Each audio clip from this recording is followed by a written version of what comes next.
好似 OK， 好似 OK。好，大家好，我係菲力。咁啊，今日同大家講下咧，就係又係維卓士嘅。咁之前同大家介紹過咧，好多唔同嘅系列啦，有 Air 啦，有最入門嘅，又輕啦，又平啦。跟住有 Evo 啦，一個好受歡迎嘅一個新系列啦，亦都有 Pro 版咁啊1.4系列啦。咁其實除咗就係最旗艦嘅版本咧，應該係 Lab 嘅。咁 Lab 呢個系列咧，其實大家都之前見過啦，佢嘅135系列啦，135 1.8啦。咁呢一支的而且確係咧，即係大受好評嘅，即係佢個價錢咧，即係擺喺即係眾多嘅即係叫御三家嘅牌子嘅135啦，都唔會輸蝕嘅。咁無論價錢好、質素好，都唔會輸蝕啦。咁佢今次咧就當然就係要講下佢一支35 1.2嘅 Lab 啦。咁今次咧，其實佢咧出咗一段時間嘅 E-mount 啦，咁啊終於都推出咗佢嘅 Z-mount 系列啦。咁今日同大家去試下咧，究竟呢一支 Lab 嘅35 1.2嘅 Z-mount 係啦，咁個 quality 係點咧？同大家咧去睇一睇。開始片之前嘅 like、subscribe、channel 有咩意見，下面留言俾我哋一齊傾下對支鏡啦，對於節目啦，對於我啦，咁就係啦，歡迎下面一齊傾下咁啊。都順帶提提係啊，把聲唔好意思，有少少沙，亦都有少少變聲，好啲啊！尋日我就做嘢嘅時候係開唔到聲，係啊，好彩今日可以好啲，咁所以同大家即刻就拍條片去睇下支鏡。咁同大家講一講個 spec 先啦。咁本身咧之後 E-mount 啦，咁而家出咗咧就 Z-mount， 邊就兩個 mount 都有嘅。鏡組咧就係10組15片，咁呢個詳細一陣同大家講下鏡片啦，都幾犀利嘅。咁當然係35mm 嘅鏡頭啦，咁啊光圈 f1.2 到22，光圈葉11片，咁最近嘅距離就0.34米嘅。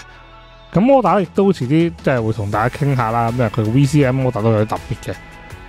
重量咧就970克，咁啊如果 E-mount 就910克嘅，咁啊 filter size 就係77mm。其中有5塊 ED 啦，3塊 XR 啦，同埋 UA 都有成2塊嘅。咁所以咧，其實支鏡真係好足料，好足料，所以咧有翻咁上下重量都正常嘅。咁喺個影像當中咧，即係如果即係用一啲高像素嘅機器啦，其實咧真係咧非常之 detail 同 sharp 啦。咁就算咧即係用翻呢普通即係像素嘅機型咧，亦都係有個好好嘅效果嘅。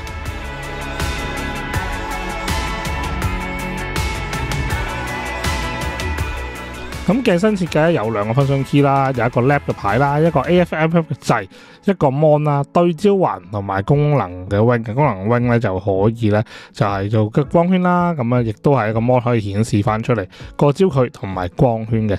咁啊光圈嗰隻功能個環咧就可以有 dekick 啦，即係就可以 kick 有聲啦，又或者係冇聲冇 kick 下咁都可以嘅。咁至於鏡尾咧同係Pro 嗰一樣啦，都係有個防水膠圈啦，咁好實性嘅一個橙圈啦，咁另外咧個鏡尾都係金屬圈，咁亦都有一個 USB 咧，俾大家咧就係叫做插電，跟住或者更新用嘅。頭先同大家提過咧，即係佢用足料之外咧，摩打都好特別啦，就係用咗4個 Hyper VCM 啊。咁呢個咧就係除咗呢個 VCM 有4個之外咧，仲用咗一個雙對焦嘅模組設計啦，就俾大家咧即係喺呢個對焦系統上面，除咗快之外咧，亦都有一個咧減低呼吸效應嘅效果嘅。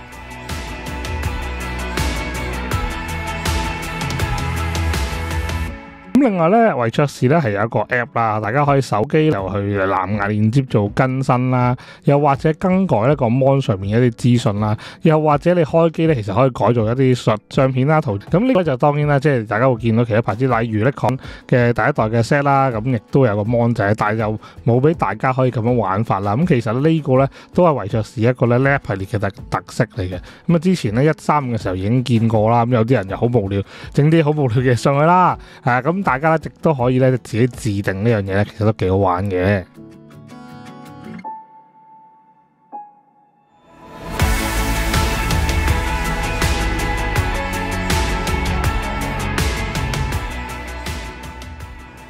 咁其實仲有一樣嘢咧，就係咧佢呢支鏡頭咧都係啦，而家嗰啲新嗰啲即係叫做VCM 摩打咧、磁浮摩打咧，其實我覺得係。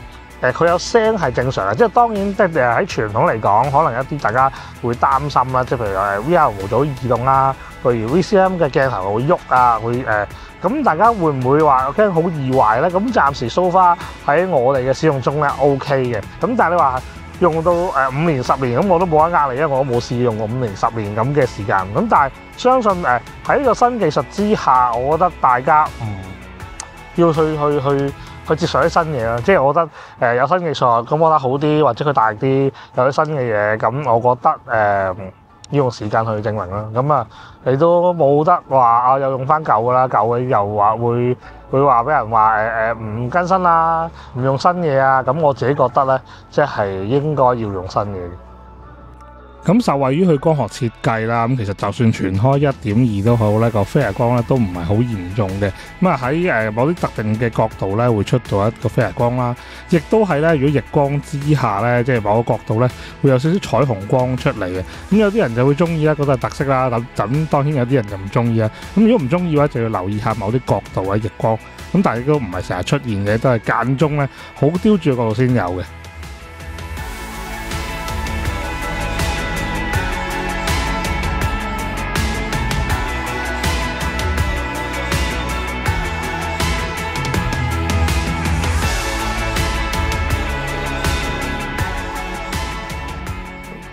咁雖然咧傳統35mm咧都唔係即係屬於好傳統類型嘅人像鏡頭啦，咁但係用35mm影人咧其實都係方便嘅，尤其是做嘢嘅時候啦。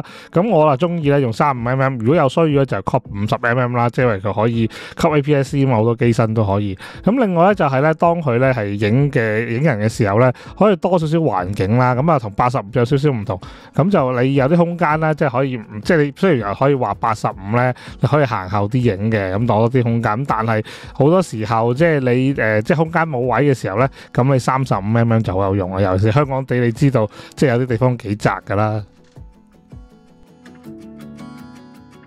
咁其實咧，即係我覺得嘢 Lab 系列咧，咁你話佢輕一定係唔係輕啊？即係點可能重添啊？因為其實佢可以話係維卓士一個叫做標杆啦。因為其實大家知道，即係佢喺唔同嘅系列啦，都其實光學都好好啦。咁但係佢點都可以話俾人哋聽，佢而家係國產裏邊嘅叫做標杆，係國產鏡裏邊最 top 嘅一群咧。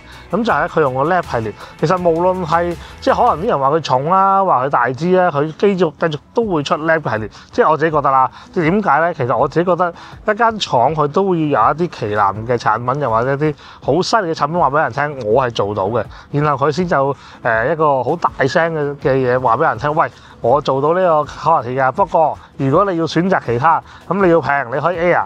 你要一啲即係叫做流動性高嘅新嘅鏡系列嘅就有 EVO 係啦，然後你可能要1.4開工 Pro 嘅，亦都係有 Pro 版。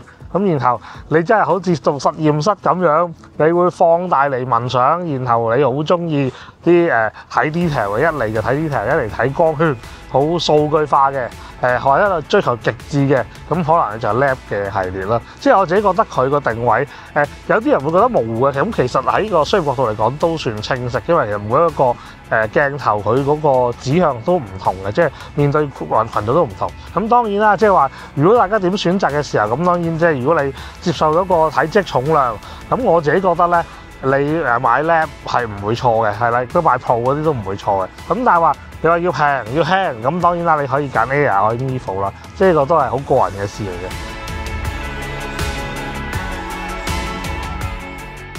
如果我係我自己啦，我個人我中意 set 嗰啲嘅，咁當然佢貴啦，佢景深係 soft 啲啊，即係佢景深行到 soft 啲啊，佢 shadow 又 OK 啊，靚啊，佢所有嘢色彩嘅平衡啊、光差啊，所有嘢都做得好好嘅。